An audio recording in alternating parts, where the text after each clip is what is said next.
Hello বন্ধুরা, তোমরা সবাই কেমন আছো? আশা করি অনেক ভালো আছো। এখন চলছে বসন্তকাল, আর বসন্তকাল মানেই সবার বাড়িতে হবে সজনে ডাঁটার ঝোল। তো আমিও বানিয়েছি সজনে ডাঁটার ঝোল।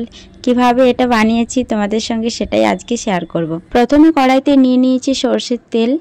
তেলটি গরম হওয়া পর্যন্ত আমি অপেক্ষা করব।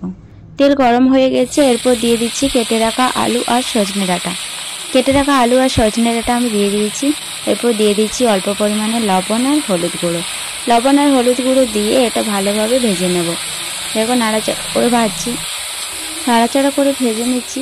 নাড়াচাড়া করার সময় কড়াইটা অনেক নড়ছিল, তা আমি ভালোভাবে ধরে নিয়েছি।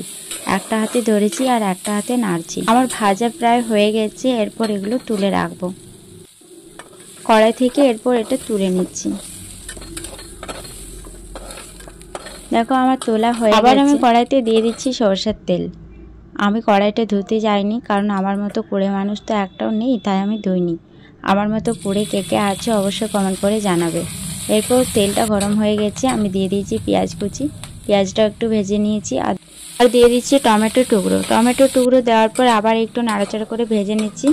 দেখো টমেটোটা আমার ভাজা হয়ে গেছে। এরপর দিয়ে দেবো সমস্ত মশলা। দিয়ে দিলাম ধনে গুঁড়ো, জিরে গুঁড়ো, হলুদ গুঁড়ো আর লঙ্কা গুঁড়ো।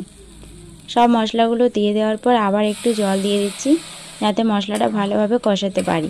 দেখো মশলাটা আমি কষিয়ে নিচ্ছি। 2 মিনিট কষানোর পর দেখবে কত সুন্দর মশলাটা হয়ে যাবে। দেখো মশলাটা খুবই সুন্দর হয়ে গেছে।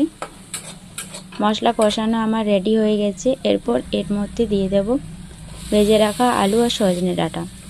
ভেজে রাখা আলু আর সজনে ডাঁটা দিয়ে সেটা ভালোভাবে মিক্স করে নিচ্ছি। তোমাদের ভিডিওটা কেমন লাগছে অবশ্যই কমেন্ট করে জানাবে। আর সবাই কেমন আছো সেটাও অবশ্যই জানাবে। আমি অনেক দিন ভিডিও দিতে পারিনি, পরীক্ষা চলছিল তাই।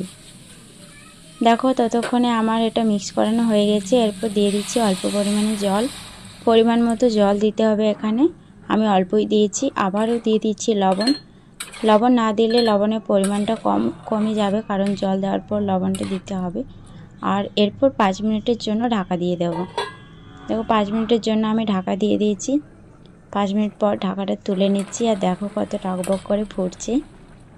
আর আমার রেডি হয়ে গেছে। সবাই চলে এসে খাওয়ার জন্য। সবাই কেমন আছে অবশ্যই জানাবে। সবাই ভালো থেকো, সুস্থ থেকো। দেখা হচ্ছে পরের ভিডিওতে।